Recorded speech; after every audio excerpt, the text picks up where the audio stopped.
I remember getting a phone call from Doug Harris. He called me and he said, "Hey, I want to let you know that we have to put some guys on our big league roster this year, and you're going to be one of the guys." And I just remember just shock and emotion just kind of coming over me.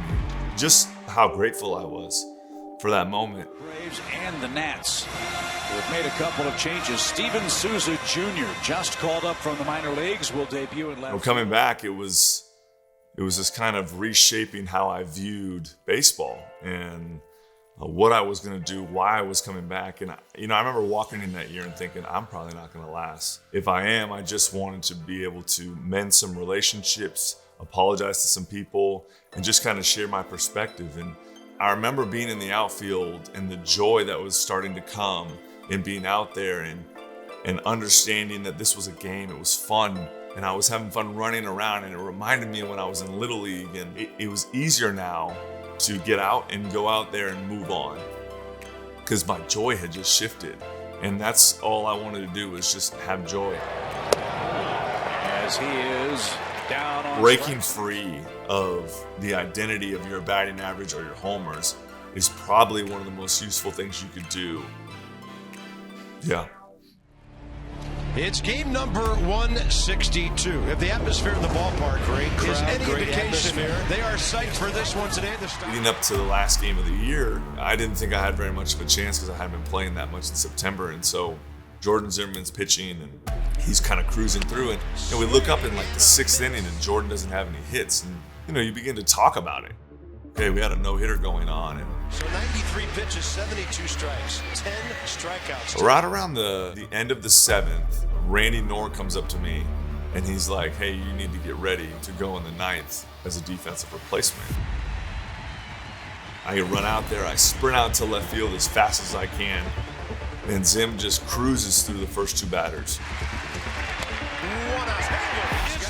Yelich comes up, Christian Yelich. Who was just this kind of young, skinny outfielder, didn't have much pop. Christian Yelich is 0 for 3 today. And all I remember thinking, it was like my life was moving in slow motion. And a ball driven to left center. Souza. It ran probably 90 feet without looking at where the ball was at. And I remember taking off and leaping kind of backwards. I caught it, but I had caught it in my palm. And as I'm falling to the ground, I remember taking my other hand and covering the ball. Souza, he's got it! He's got it! It's a no-hitter for Jordan Zimmerman!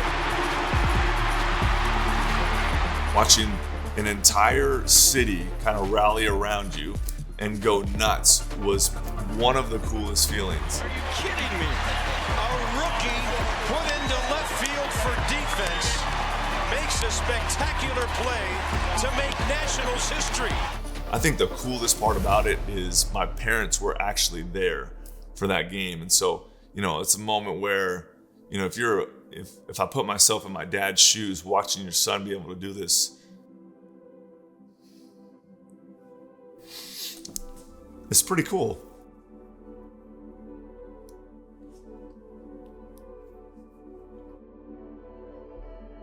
I probably did a really bad job early on in my career honoring my dad.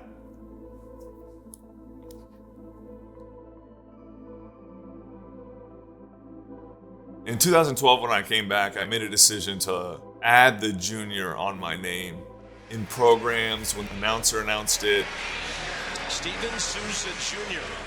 When I came back, I wanted to remind myself that there was a bigger picture here of why I was playing, to not get so caught up in, the moment of the pressure. And so I think adding junior to me and hearing that every time I came to the plate, the announcer would remind me, Steven Souza Jr. It was this, memory and reminding myself that I was a new creation. This is something new I was doing, and I was going on this new journey. And even though it was always been my name, it was almost like the Lord was calling me it every day, and this is who I wanted you to be the whole time. And that's why I gave you this name. And at the same time, I wanted to honor him. And I wanted people to know, I came from him. Here's Steven Souza Jr.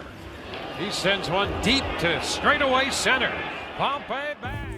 I remember when I got to the big leagues in Tampa, I had this great mentor over there. His name was David DeJesus, and he walked me around all the time, and I basically did everything with him for the first couple months. He had reminded me that, your batting average is not your identity. Over down the left field line.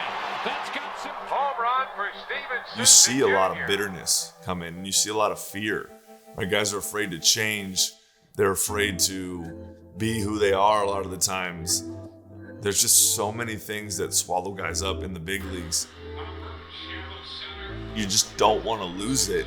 And when you can't play free and can't hold it with an open hand and you want to try and control it, it actually is like, it does worse for you. It sends you into a spiral because you've got this beautiful gift that if you can keep it in perspective and stay focused on the things that really matter, it's really fun to do. And if not, it can really send you into a tailspin of who you are as a person. When it's like everybody knows who you are from the catch, from the no-hitter, and everybody wants to be around you and reminds you and sees you like that. And then all of a sudden when you're not, that's how they see you as well. And you just have to be able to have something to stay grounded. And for me, it was being able to reconnect daily with the Lord is the only way that I felt like I knew how to just stay in the present moment. Otherwise, I would feel the weight of those identities. Now you're just going to base it off of what am I seeing and what's my timing and what's my approach. I'm very grateful that the Lord is gracious in those moments. I look back now and he was there with me the whole time. And so, I think being able to, always turn back, even though there was some struggle at times, is what kept me grounded and from losing my identity.